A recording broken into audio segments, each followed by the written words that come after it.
قرآن کریم کی جو آیت مبارکہ میں نے آپ کے سامنے تلاوت کی اس کا ترجمہ وَإِذْ قَالَ رَبُّكَ لِلْمَلَائِكَةِ إِنِّي جَاعِلٌ فِي الْأَرْضِ خَلِيفَةً وَإِذْ قَالَ، اور اے حبیب صلی اللہ تعالی علیہ وسلم، جب تمہارے رب نے فرشتوں کے سامنے کہا انی جاعل فی الارض خلیفہ، کہ میں زمین پر اپنا نائب بنا رہا ہوں.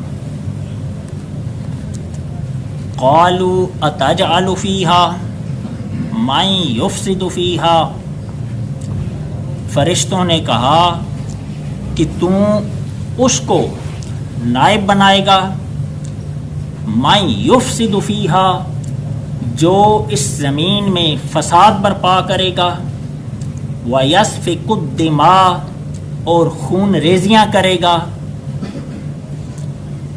انی جاعل فی الارض خلیفہ، یاد رکھیں خلیفہ کے لفظ کا معنی ہے نائب.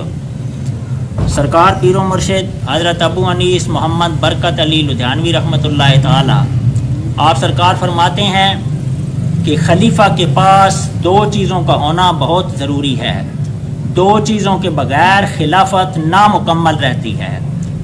خلیفہ کے پاس قوت کا ہونا ضروری ہے، خلیفہ کے پاس اختیار کا ہونا ضروری ہے.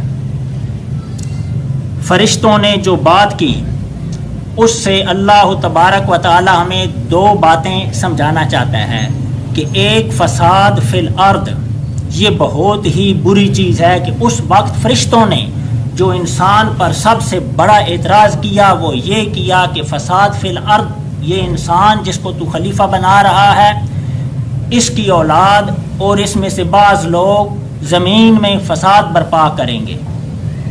وَنَحْنُ نُسَبِّحُ بِحَمْدِكَ وَنُقَدِّسُ لَكَ، یہ دوسری بات جو فرشتوں نے کہی.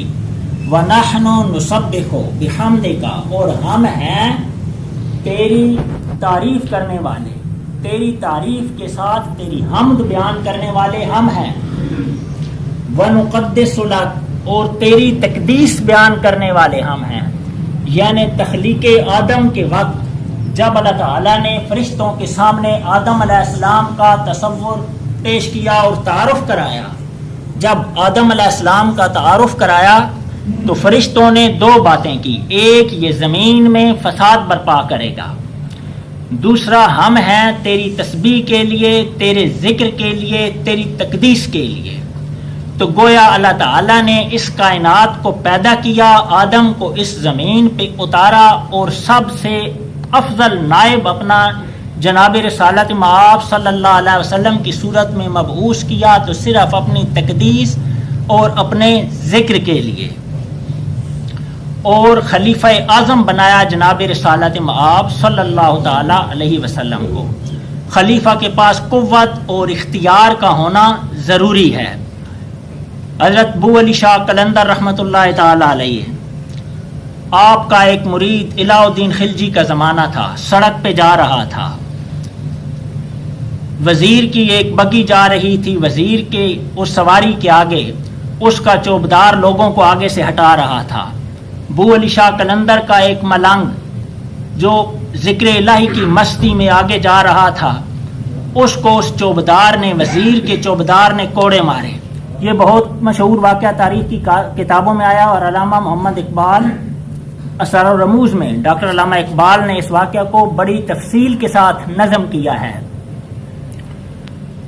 تو جب اس وزیر نے کوڑے مارے، اس کے سر سے خون بہنے لگا.